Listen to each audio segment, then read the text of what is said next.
Ito na ang gugulat sa inyo. Lalaki nakuhanan ng pasabog. Anong pasabog ito? Ito po mga kababayan, panoorin po natin. At kinaladkad ng pulis po ito. Sabay-sabay po tayong manood at mag-react. Ito na po. Yung body, sir, no? Yung ulo po, yung ulo bilang ko. Tapos chineklap ko yung ulo. Ano pong grounds niya para isa? Posible lang po, posible. Saan ho kayo video sa Ayan, anak ni Bruce Lee ito. Napadpad sa rally, pinuli ng pulis. Sir, ba't may dala po kayong gano'n? In case of emergency ko lang po yun. Ano na? In case of emergency ko lang po yun. Bakit na may dalang ganyan? Self-defense ko lang po yun. Kasama ka ba sa... Hindi po. Ba't ka nandito? Pumuntahan lang po sana ako, sir. Cellphone.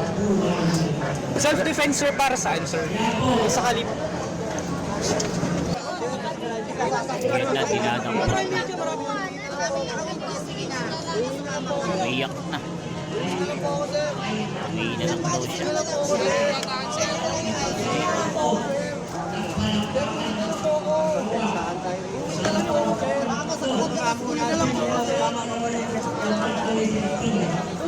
Sir, bakit siya na-arrest, no?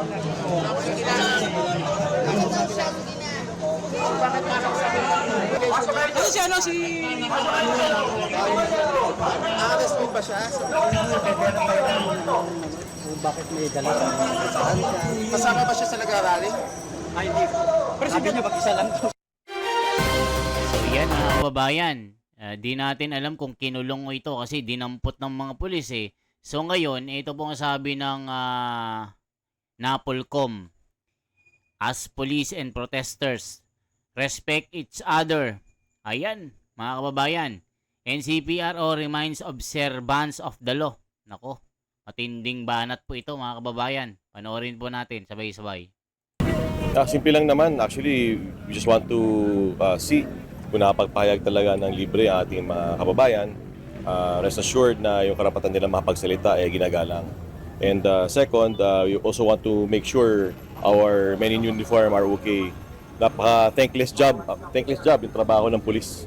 So at least makita man lang na ng ating mga pulisya na kasama nila ang NAPOLCOM din, hindi naghanap ng mali, kundi kasama lang din nila. I think that's a statement enough. We're here to check on the welfare of the rallists. We're also here to check on the welfare of our policemen. Kapag umiikot po kayo, ano, binibili nyo sa mga police, sir? Kailangan ng karapatan ng tao na makapagsalita. At of course, mag-ingat. Ingatan nila ang tao, ingatan din nila sarili nila. Kasi may pamilya lahat yan eh. Hindi naman magkaaway ang realista at saka pulis. So magalangan lang. Yun naman importante. We all feel the same way rin naman eh. However, we have to respect each other. Yun naman ang kailangan nating pangalagaan. Yun lang. We don't intend to micromanage the PNP. General Nartates has done a great job. Our RD has done a great job. No need to micromanage. We're just here to check on them to know if they're okay. At ang mga CDM natin, walang baril. Wala. Maximum tolerance. Of course. That's the PNP's turf. Again, the NAPOLCOM will not micromanage. Dito tayo para makiisa sa ating kapulisan. Thank you so much, Salamat. sir. Thank you. sir. Thank you. Pans po ng maximum tolerance. Yung pagrespeto po sa karapatang pantao po ng ating mga kababayan, lalong-lalo na po sa mga nagrarally. And at the same time, yung mga actions po natin ng mga pulis ay palagi pong anchored sa sinasabi ng aming police operational procedures po. Kayo na dito, sir, nagkaroon ng commotion between the police and mga protesters kasi binababa ng mga protesters yung mga drum nila gamit, binabawalan ng mga police kasi walang permit. Ano po bang kwento nun? Ano po ba talagang... Hindi po siguro matatawag na commotion yun. Siguro nagkaroon po ng hindi pagkakaunawaan kasi wala po kasing permit. Ang ano natin is no permit, no rally. Pero magpagayon pa man, pinapayagan natin sila na magpahayag sila ng kanilang damdamin. Hindi po masyadong na-disseminate dun sa baba na pwedeng payagan as long as in a limited number of time po dapat na hindi po pwedeng maghapon na magrarally po sila dyan. So ano lang po yung bawal at yung mga hindi nila pwedeng gawin? Dito Of course, sa- anything that is contrary to law, hindi po nila dapat gawin at ipinagbabawal po natin yun. Kasi the moment na they will do acts contrary to law, then our police officers will step in and enforce the law. Hanggang anong oras lang po nyo papayagan sila dito sa may Luneta? I am not updated po dito sa usapan po ng ground commander, but still, limited time po ang ibinigay po ng ating ground commander. Kasi walang permit. Kasi po wala pong permit. Kasi po kung papayagan natin maghapon, di ano pong saysay yung regulasyon na pinapairal natin. Pwede palang mag-rally anywhere, anytime, kahit na walang permit, di parang useless na po yung Bawal mga mag-set up ng stage, sir. Bawal pong set up ng stage para sa programa nila. Late po ata sila, kaya hindi po sila nakapag-set up po ng kanilang stage. Na-late po sila. Siyempre, gahol na po sila sa oras. Ay ngayon, kung sinabi nilang pinagbawal, wala po tayong instruction na pinagbabawal natin yung pag-put up ng stage. Siguro, hindi lang po sila nakapag-stage kasi nakapag-put up kasi gahol na po sila sa Kung oras. mag-set up sila ngayon, hindi nyo po pipigilan. Ang bottom line, may permit po ba yung paglalagay ng stage? Since wala silang hawak na permit, bawal din ang stage. Depende po sa pag-uusap na rin po ng ground commander sa baba at saka yung organizer. Anything you want to add, sir? Baka may... Sa ating mga kababayan po na kasama po sa rally, ang inyong kapulisan ay andito po para siguraduhin po na ligtas ang bawat isa. Hangad namin ang isang mapayapa at orderly po na rally. At sana po ay sumunod po tayo sa mga lituntuning inilalatag po natin at wag po tayong lumabag sa batas. Yan, mga kababayan. So, ano naman sabi dito sa lalaki na nahulihan ng tiyako na anak ni Bruce Lee? Walang plano mag-rally pero gusto manakit. Hala ka! Isang loyalista yata ito. May dalang tiyako. Nako po, loyalista yata ito. Yang kasi, loyalista ka tapos magdadala ka ng tiyako. Bakit? Hala ka. Kung nanood ka lang sana ng balita na nag-warning ng mga pulis, ayan, mukhang ikaw una na dampot. Congratulations! You're first. You are the one. Apo yata ni Bruce Lee kaya may tsako. Ala ka. Ikulong. Yari ka Bruce Lee. Yari ka Bruce Lee lang authorized gumamit ng tsako boy. Sana ganyan din kabilis mang aresto ang kapulisan lahat ng korap. Tapos sabihin planted, DD shit be like. Loyalista yan eh. Yang nagdala ng tsako, sasabihin nyo, DDS na naman. Diyos ko po. Boy, sa presinto ka na magpaliwanag, huwag ka na mag-resist. Kawawa si Tikyo, makukulong, may kaso, may bayad pa ng piyansa. Ayan, bibilis manghuli. Pero yung milyones, trilyones ang ninakaw, hindi mahuli-huli. Ayun.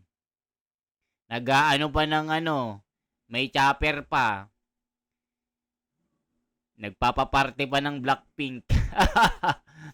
Tapos kayo pa magrereklamo na may dalang baril ang mga pulis. Ano pala ang dadalhin ng pulis? Pipino? Pangsuri mo diha? Mga pirata nagpaparamdam na naman. Akala naman nila uobra na sila. Nakaitim na damit. Nako po, nakaitim na damit. Sasabihin na naman, planted na naman ng mga DDS. Ba't ganyan kayo? So tuwing may mga mangyayaring gulo, DDS agad. Diyos ko po mga kababayan, mga loyalista na mga ito. Ano akala nyo sa mga DDS? Walang urbanidad? Baka kayo yun. Nakita nyo naman, niloloko na kayo, loyal pa kayo. Mga siraulo, sabi ni Tomas ng Bulacan. 3 men arrested in Manila for wearing balaklabas. Ano yun? What is balaklabas mga kababayan? Later, anuin natin yan. Iyak na naman ang mga magulang nito. Iyak later. Basta NPA ang nagrarally, magulo talaga. Good job sa ating kapulisan. Nahuli na ang anak ni Bruce Lee na matagal nang nawawala. Hala ka. Sana nag-Mobile Legend at nag-look ka na lang sa bahay, boy. Bawal na magprotesta. Anak ni Bruce Lee, nahuli. Dala pala kasi ng bawal. Protection and self-defense. What a bullcrap. In the eyes of the law, makes no difference. You're gonna hurt people. That's deadly weapon. Ayan ang tapang, iyak-iyak later. Dapat sa mga taong ganyan, pinapatikim makulong para madala. Ayan mga kababayan. Guys, arrest the one with bolo machete. Marami yan sila. Ang grupo na nag-uumpisa ng gulo. Kulong na yan. Hilide need investigation. Protection saan? Manlalabang kayo sa mga pulis? Pag nagkagulo, sisihin nyo mga pulis? Mukhang itim yan ha. Pananamit pa lang. Tension sa mga pulis. Na makamaskarang realista yan. Yung mga realista palang nakamaskara, delikado kasi sila po talaga ang sentro ng kaguluhan. Ulitin nga natin, ito, nahuli eh. Ito po, yung anak ni Bruce Lee nahuli na pag-initan na ng pulis kasi nga, syempre, may dala kang tsako eh. Hindi ka authorized niyan. Kung ikaw si Bruce Lee, pwede kang magdala ng tsako or tsako. Sinong tsatsakuhin mo? Mga loyalista. Ikaw, loyalista ka. Tsatsakuhin mo mga DDS, hindi naman nang nananakit ang mga DDS. Itong mga loyalista na ito, ibibintang nyo na sa mga DDS. Diba, yung mga nakaitim nung nakaraan, binintang nyo kay Atty. Topacio. Hindi naman kay inaano. O ito po, tuloy natin si anak ni Bruce Lee na huli. May dalang pasabog. Yung ulo po, yung ulo ko. Tapos chinikap ko yung ulo. Ano pong grounds niya para isa? Posible lang po, posible. Saan ho kayo video sa?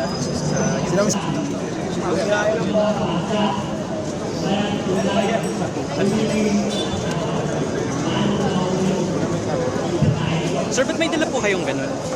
Wala po sir, in case of emergency ko lang po yun. Ano na? In case of emergency ko lang po yun. Bakit na may dalang ganyan? Self-defense ko lang po yun. Kasama ka ba sa... Hindi po. Ba't ka nandito?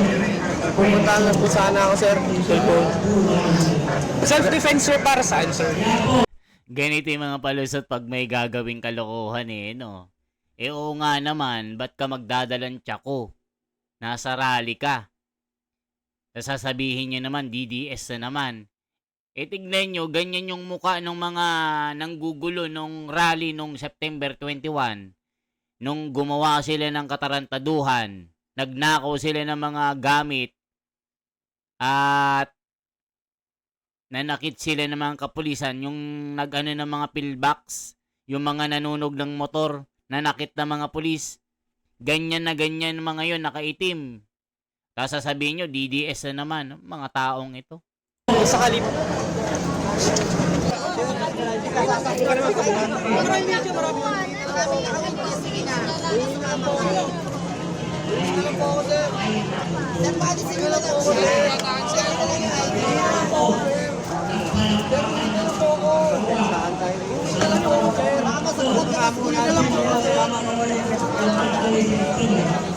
Sir, bakit siya na-arrest, no?